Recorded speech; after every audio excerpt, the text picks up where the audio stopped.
नमस्कार, बढ़ती कलम न्यूज़ चैनल में आपका स्वागत है। देश भर की तमाम अब तक बड़ी खबरें।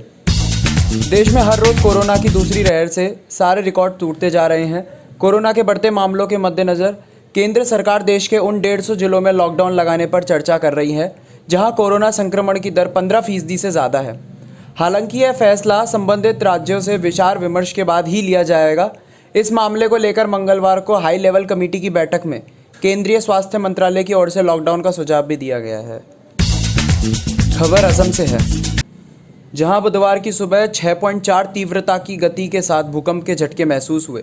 नेशनल सेंटर फॉर सीस्मोलॉजी का कहना है कि सुबह के 7:51 पर भूकंप के झटकों से लोगों में दहशत फैल गई।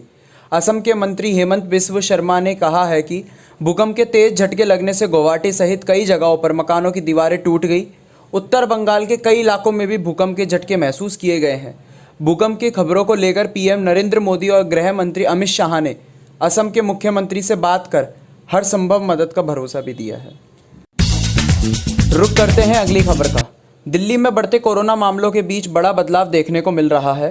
केंद्र सरकार ने राष्ट्रीय राजधानी दिल्ली संशोधन कानून 2021 को मंजूरी दे दी है। इस कानून के लागू होने पर अब दिल्ली में सारे अहम फैसले उपराज्यपाल की अनुमति के बाद ही लागू किए जा सकेंगे। एनसीटी एक्ट से जुड़ा ये संशोधित बिल दोनों सदनों से पास होने का कानून पास हो चुका है।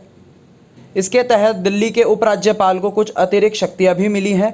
पिछले कुछ दिनों से इस मसले पर उपराज्यपाल बनाम केजरीवाल लड़ाई चल रही थी।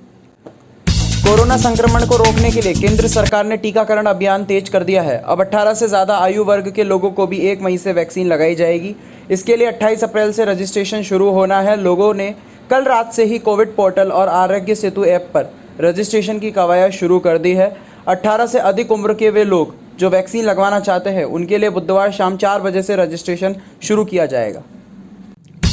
एक तरफ जहां कोरोना बेकाबू हो गया है, वहीं कोरोना से जान गंवाने वालों का आंकड़ा भी भारत में 2 लाख को पार कर गया है।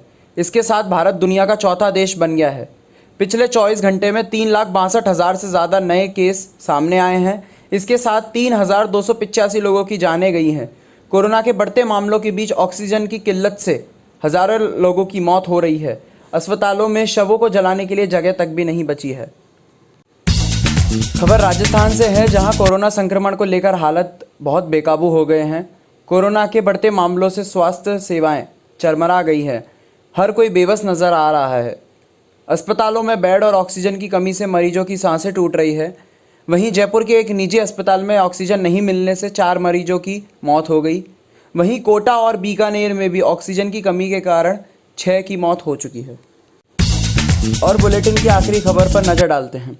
कोरोना संक्रमण के बढ़ते मामलों को देखते हुए गहलोत सरकार सख्त हो गई है। जन अनुशासन पखवाड़े को लेकर बुधवार को मुख्यमंत्री आवास पर अहम बैठक हुई। इस बैठक में सीएम गहलोत ने कोरोना के प्रसार को रोकने के लिए पुलिस प्रशासन को सख्ती बरतने के निर्देश दिए हैं। वहीं कहीं भी उल्लंघन होने पर सख्त कार्रवाई के कड़े निर्देश भी दिए गए हैं।